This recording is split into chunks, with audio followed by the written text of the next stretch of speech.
Pinagyaman niya ng lubusan. Purihin ninyo ang Panginoon, dakilain ang kanyang ngalan. Purihin siya ay awitan at papurihan magpakailanman.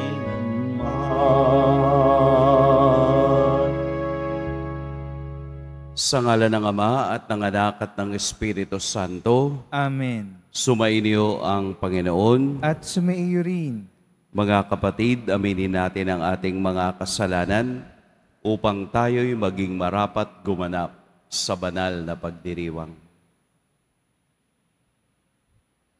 Tayo pong lahat, inaamin ko sa makapangyarihang Diyos At sa inyo mga kapatid, nalubha akong nagkasala sa isip, sa salita at sa gawa, at sa aking pagkukulang. Kaya isinasamo ko sa mahal na Birheng Maria, sa lahat ng mga anghel at mga banal, at sa inyo mga kapatid, na ako'y ipanalangin sa Panginoong ating Diyos. Kaawaan tayo ng makapangyarihang Diyos, patawarin tayo sa ating mga kasalanan, at patnubayan tayo sa buhay na walang hanggan. Amen. Panginoon, kaawaan mo kami. Panginoon, kaawaan mo kami. Kristo, kaawaan mo kami. Kristo, kaawaan mo kami. Panginoon, kaawaan mo kami. Panginoon, kaawaan mo kami. Manalangin tayo. Ama naming makapangyarihan, gawin mong lagi naming matapat na sundin ang loob mo upang kami wagas na makapaglingkod sa iyo. Sa pamamagitan ni Hesukristo, kasama ng Espiritu Santo, magpas sa walang hanggan. Amen. Magsiupo muna ang lahat.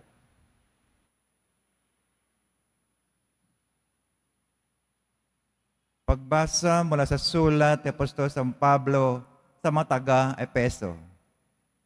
Mga kapatid, ako'y naninikluhod sa Ama na siyang pinagtutularan ng pagkaama sa bawat sambahayan sa langit at sa lupa.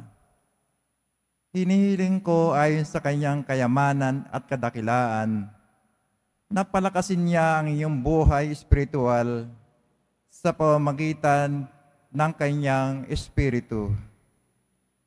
Naway manahan si Kristo sa inyong puso sa pamamagitan ng iyong pananalita, pananalig sa Kanya, upang sa inyong pag-uugat at pagiging matatag sa pag-ibig, mauunawaan ninyo kasama ng mga hinirang kung gaano kadakila ang pag-ibig ni Kristo.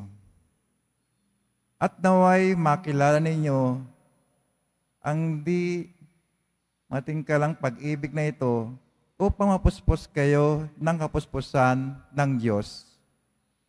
Sa Diyos na makagagawa ng higit kaysa lahat ng maaari nating hilingin at isipin, sa pamamagitan ng kanyang kapangyarihan, maghahari sa atin, sumakay niya ang kapurihan sa pamamagitan ng simbahan at ni Kristo Jesus, magpakailanman. Amen.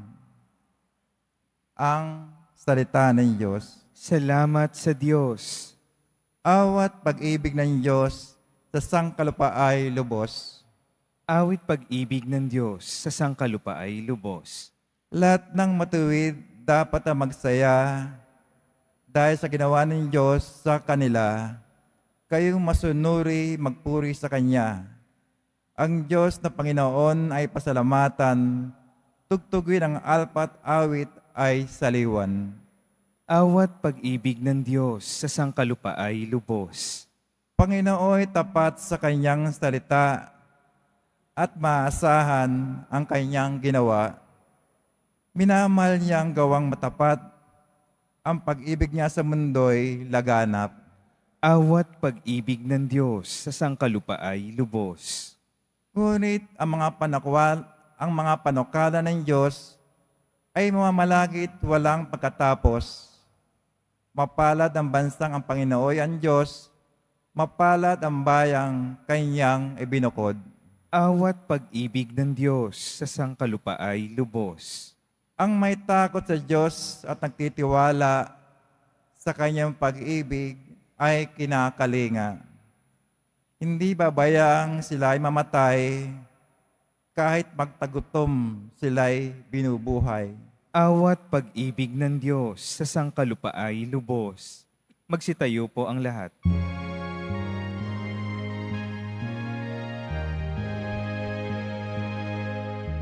Alleluia,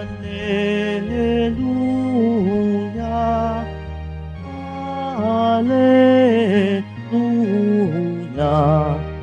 Alleluia,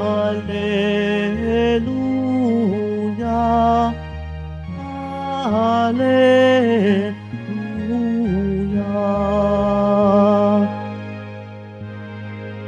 Kana'y aking tatalikdan upang si Kristo'y makamtan bilang tanging pakinabang. Alleluia,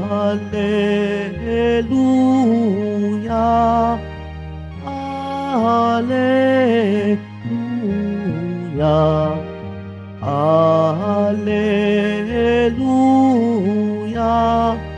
Alleluia.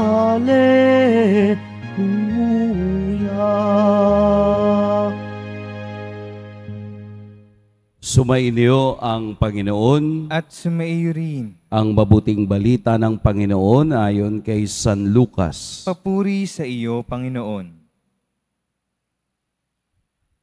Noong panahong iyon, sinabi ni Jesus sa kaniyang mga alagad, "Naparito ako upang magdala ng apoy sa lupa, at sana'y napagningas na ito.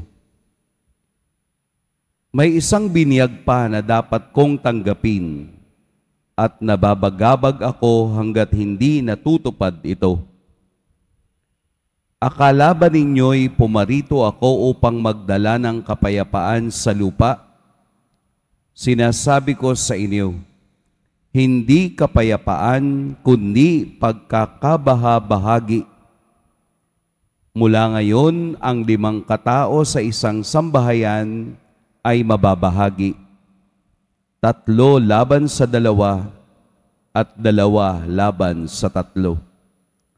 Maglalaban-laban ang ama at ang anak na lalaki, ang ina at ang anak na babae, at gayon din ang biyanang babae at manugang na babae." Mga kapatid, ang mabuting balita ng Panginoon. Pinupuri ka namin, Panginoong Hesukristo. Magsiupo muna ang lahat. Magandang umaga po sa lahat.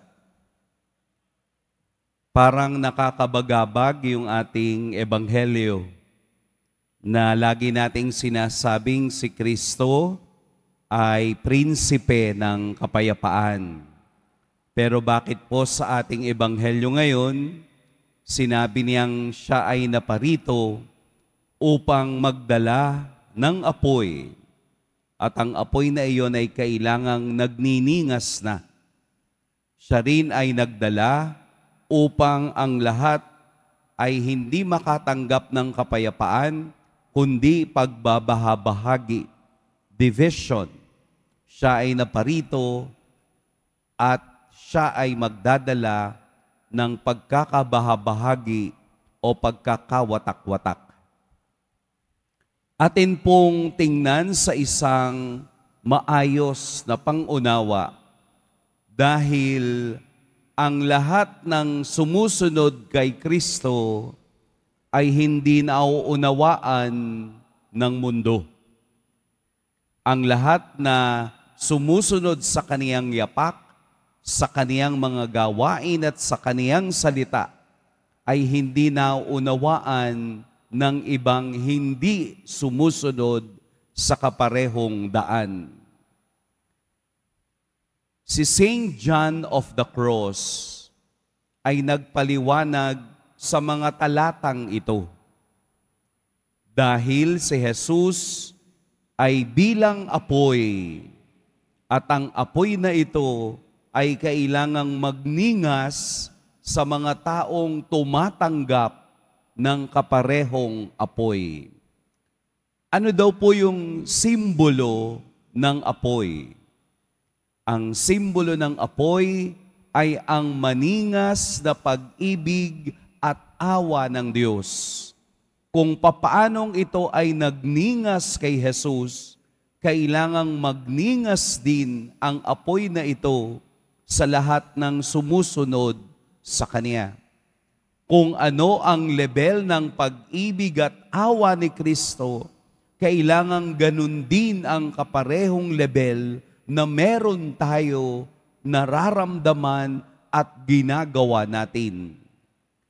Si San Juan de la Cruz ay nagpakita ng paghahambing kung ano ang apoy na ito. Sa pamamagitan ng maliit na kahoy na inilagay doon sa apoy upang magliyab. Sa mga unang minuto na habang ang kahoy ay nagliliyab, ito ay pumuputok, maingay, nagkakaroon ng reaction yung kahoy. Dahil yung kahoy ay puno probably ng tubig at ng ibang elemento na pwedeng nagiging cause ng kaniyang pagputok. Pero kalaunan, parang pagkatapos ng maraming minuto, unti-unting sumasabay ang kahoy doon sa init ng apoy at sila'y nagiging isa. Nagkakaroon na sila ng parang pagsayaw sa isa't isa na habang nilalamon ng apoy ang kahoy, nagpapakain naman ang kahoy sa kapangyarihan ng apoy. Ito ay pagpapakita na tayo rin ay punong-puno ng impurities. Hindi natin masasabayan ang takbo ng apoy ng pagmamahal at awa ng Diyos kung hindi tayo sasabay sa ningas nito. Hindi pwedeng ang apoy na ating niyayakap ay maging ningas kugon lamang sa ating buhay. Upang tayo'y makasabay at tunay na magningas, kailangan nating patayin ang impurities na meron tayo. Kaya nga ang apoy ay isa sa pinakamabisang elemento na nakapaglilinis at nakapagpapanday ng pinakamamagandang gold metal sa mundo.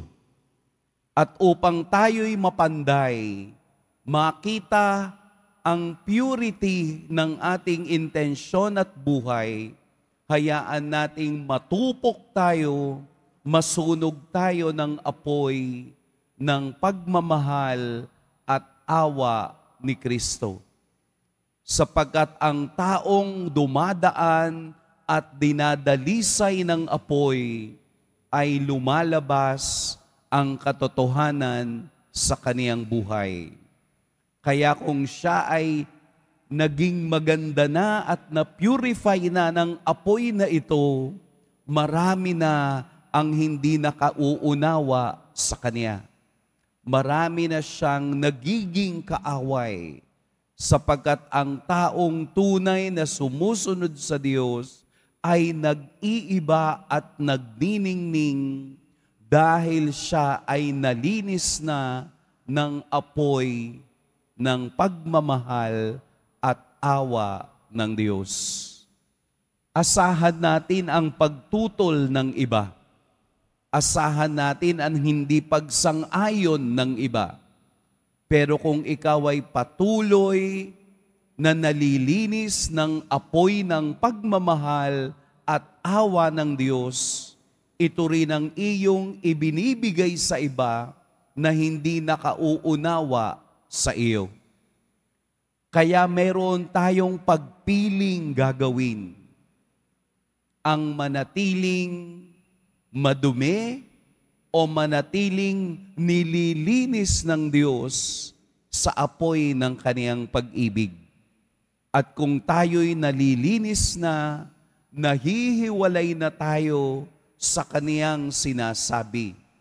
Makapipili na tayo ng tama at susunod ng tama ayon sa kaniyang mga salita. Mahirap pong sumunod kay Kristo, sapagkat kung susunod ka kay Kristo, magiging kalaban mo ang mundo. Dahil ang mundo ay nasa sitwasyon ng mediocrity.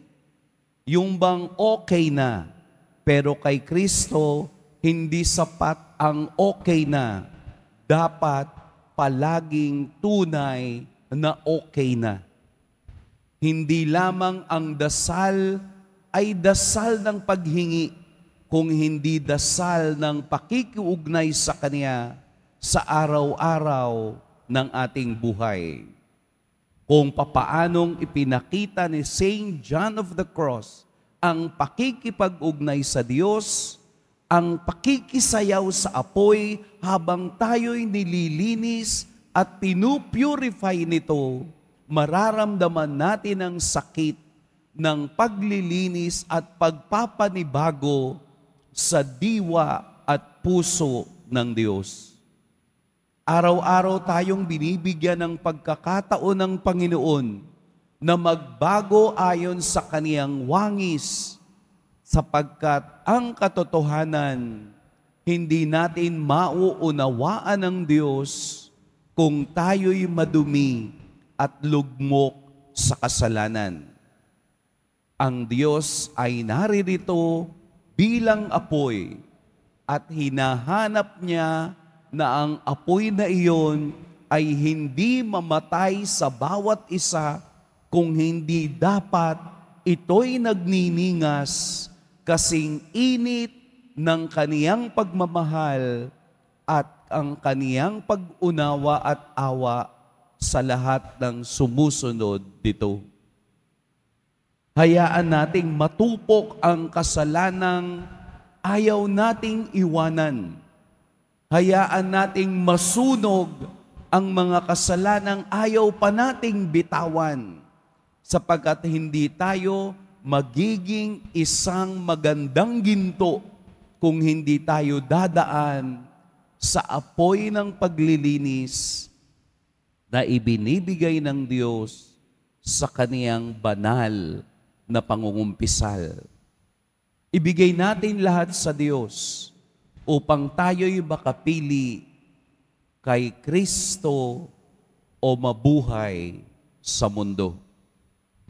Pagpalain tayo ng poong may kapal. Magsitayo na po ang lahat.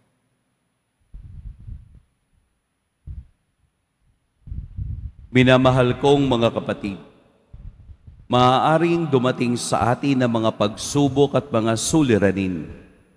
Subalit bunga ng ating buong pagtitiwala sa kalooban ng Diyos Ama, patuloy tayong nananalig na hindi siya magkukulang sa kaniyang pangako. Gawin mong karapat-dapat ang aming buhay sa iyo, O Panginoon. Gawin mong karapat-dapat ang aming buhay sa iyo, O Panginoon.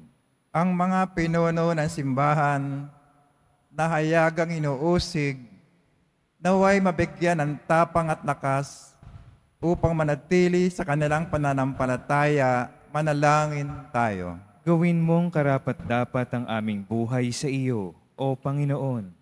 Ang mga magulang naway magkaroon ng lakas at tapang na patnubayan ang kanilang mga anak sa pamamaraan ng pananampalataya at kristyanong pamumuhay. Manalangin tayo. Gawin mong karapat-dapat ang aming buhay sa iyo, O Panginoon. Ang mga pamilya at mga komunidad na pinaghihiwalay ng pagkakaiba ng relihiyon, naway matagpuan ang katotohanan at magpakita ng paggalang sa isa't isa. Manalangin tayo. Gawin mong karapat-dapat ang aming buhay sa iyo, O Panginoon. Ang mga may sakit, mga matatanda, at mga may kapansanan, naway tumanggap ng pag-ibig at pagkalinga mula sa kanilang mga kapamilya at kaibigan. Manalangin tayo. Gawin mong karapat-dapat ang aming buhay sa iyo, O Panginoon. Yung mga namayapa, naway maging maligaya, magpakailanman sa kaharian ng Ama. Manalangin tayo. Gawin mong karapat-dapat ang aming buhay sa iyo, O Panginoon. Ama naming Diyos, ipinadala mo ang iyong anak upang tulungan kami sa aming mga paghihirap. Kalingain mo kami sa aming mga sakit at bigyang lakas kami upang laging makatugon ang may pananalig sa iyong salita. Hinihiling namin ito sa pamamagitan ni Kristong aming Panginoon. Amen.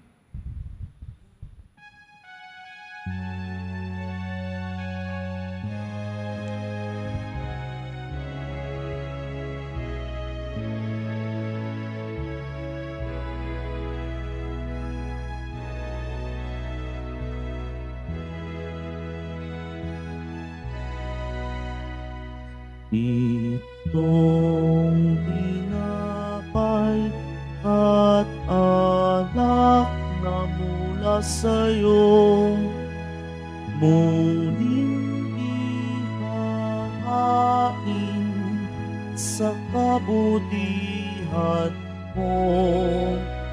Kunin at tanggapin alay sa'yo. Pasasalamat ng puso.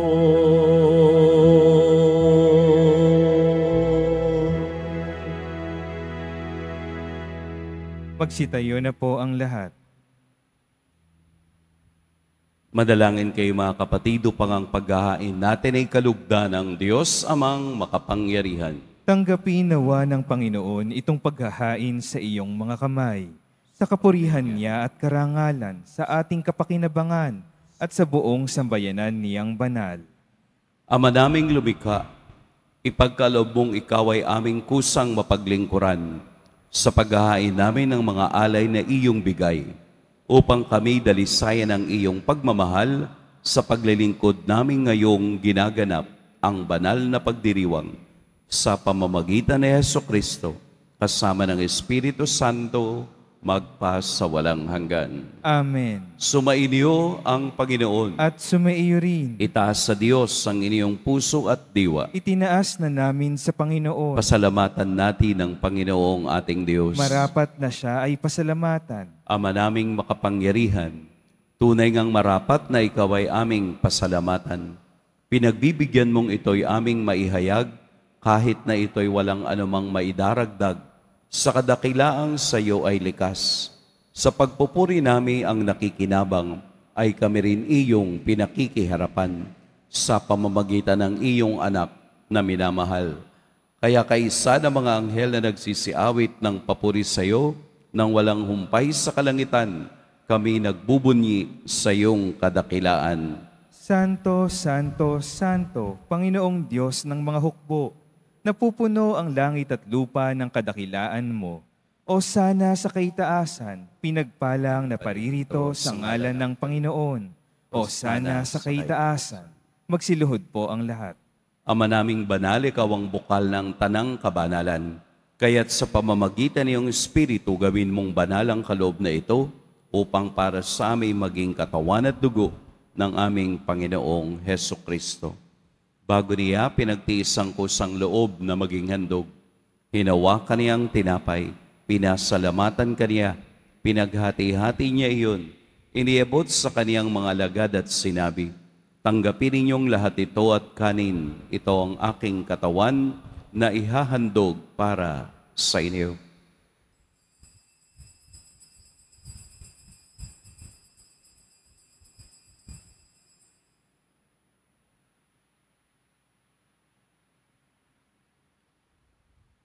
Gayun din naman, noong matapos ang hapunan, hinawakan niya ang kalis, muli kaniyang pinasalamatan, inabot niya ang kalis sa kaniyang mga alagad at sinabi, Tanggapin ninyong lahat ito at inumin. Ito ang kalis ng aking dugo, ng bago at walang hanggang tipan, ang aking dugo na ibubuhos para sa inyo at para sa lahat sa kapagpapatawad ng mga kasalanan.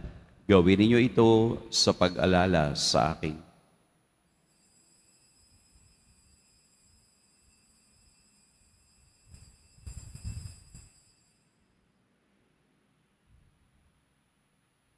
Magsitayo po ang lahat.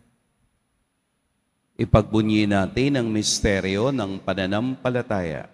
Si Kristo'y namatay, si Kristo'y nabuhay, si Kristo'y babalik sa wakas ng panahon. Ama, ginagawa namin ngayon ang pag-alala sa pagkamatay at muling pagkabuhay ng iyong anak.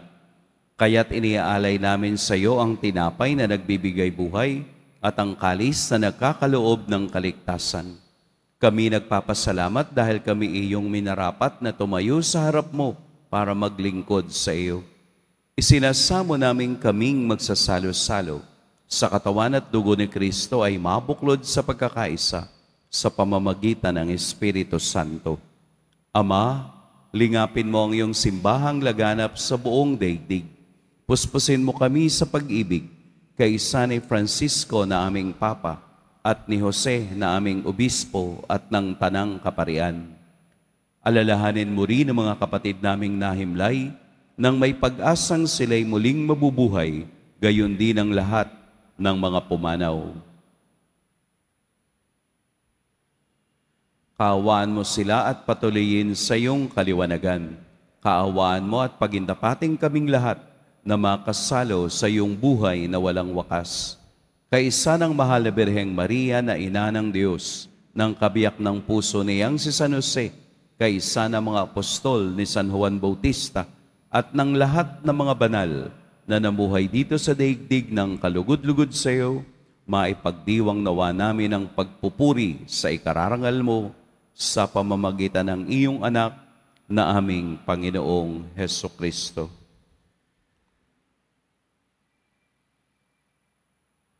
Sa pamamagitan ni Kristo, kasama niya at sa Kaniya, ang lahat ng parangal at papuri sa iyo, Diyos, Amang makapangyarihan, kasama ng Espiritu Santo, magpa sa walang hanggan. Amen.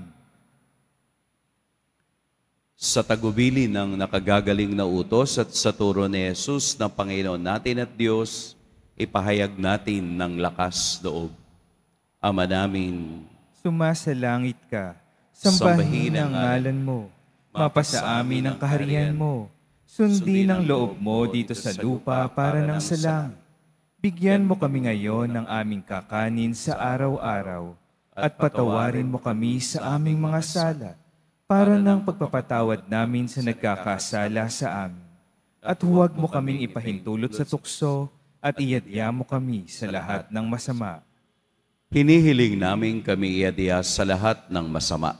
Pagkalooban ng kapayapaan araw-araw, iligtas sa kasalanan at ilayo sa lahat ng kapahamakan, samantalang aming pinananabikan ang dakilang araw ng pagpapahayag ng tagapagligtas naming si Hesukristo. Sapagkat iyo ang kaharian at ang kapangyarihan at ang kapurihan magpakailanman. Amen. Panginoong Hesukristo, sinabi mo sa iyong mga apostol, kapayapaan ang iniiwan ko sa inyo, ang aking kapayapaan ang ibinibigay ko sa inyo. Tunghayan mo ang aming pananampalataya at huwag ang aming pagkakasala. Pagkalooban mo kami ng kapayapaan at pagkakaisa ayon sa iyong kalooban, kasama ng Espiritu Santo, magpa sa walang hanggan. Amen. Ang kapayapaan ng Panginoon naway laging sumainyong lahat. At sumaiyo rin. Magbigayan kayo ng kapayapaan sa isa't isa.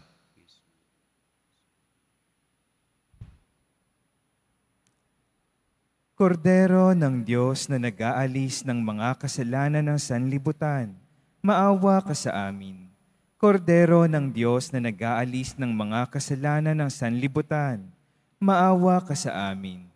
Kordero ng Diyos na nag-aalis ng mga kasalanan ng sanlibutan, ipagkaloob mo sa amin ang kapayapaan. Magsiluhod po ang lahat.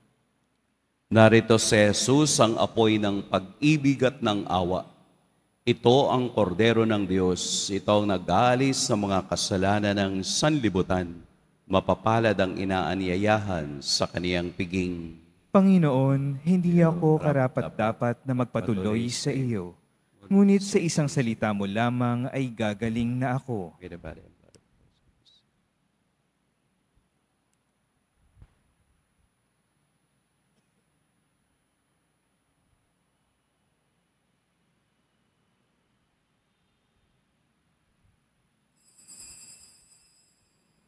Para sa lahat ng tatanggap ng banal na komunyon, sasagot po tayo ng amen pagkasabi ng pari o ng lay minister ng katawan ni Kristo.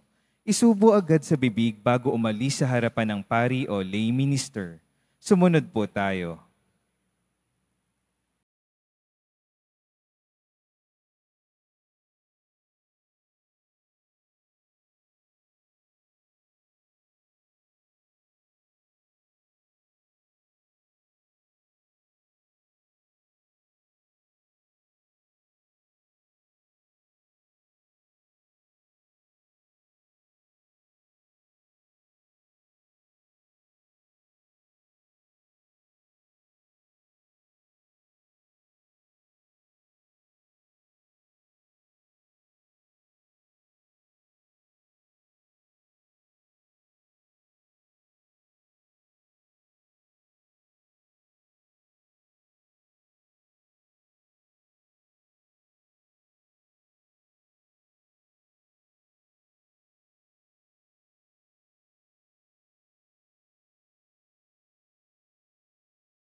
Dalangin tayo.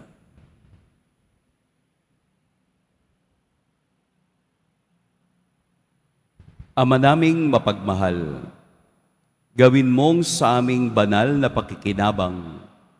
Kami ngayon ay iyong matulungan at mahubog para mamuhay sa kalangitan. Sa pamamagitan ni Hesukristo, kasama ng Espiritu Santo, magpa sa walang hanggan. Amen. Sumainyo ang Panginoon. At sumaiyo rin. Yumuko kayo para sa pagbabasbas. Mahal na poong Jesus Nazareno, inihayag mo sa pamamagitan ng krus ang walang maliw na pag-ibig ng Diyos sa sangkatauhan. Pakinggan mo po ang kahilingan at dalangin ng iyong angkan na nagsusumamo sa iyo. Makamtanawa nilang iyong katugunan at tanggapin ang kasagutan na may utang na loob na tinatanaw. Basbasan din po ninyo ang mga daladala nilang mga imahen at dasalan. Sa pamamagitan ng bendisyon na ito, naway maalala nila ang mga pangako nila noon sa binyag, na ikaw ang kanilang iibigin at paglilingkuran bilang Panginoon magpa sa walang hanggan. Amen. At pagpalain kayo ng makapangyarihan at mapagmahal na Diyos, ang Ama at Anak at Espiritu Santo. Amen. Tapos na ang ating pagdiriwang, humayo kayong taglayang kapayapaan ng poong Jesus Nazareno. Salamat sa Diyos.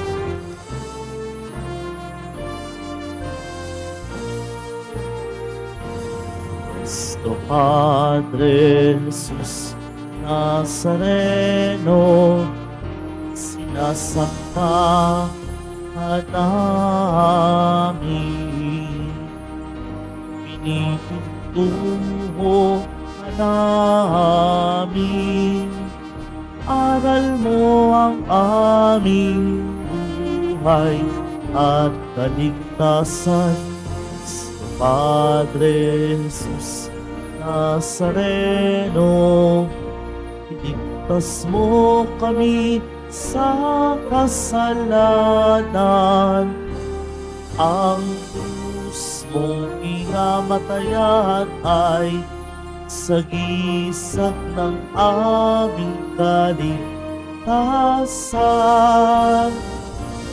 Cristo Padre Jesus Nazareno, dinarangal na namin. Nuestro Padre Jesus Nazareno, inuwalhati ka namin. Nuestro Padre Jesus Nazareno, itarangal ka namin. Nuestro Padre Jesus Nazareno, inulwalhati ka namin.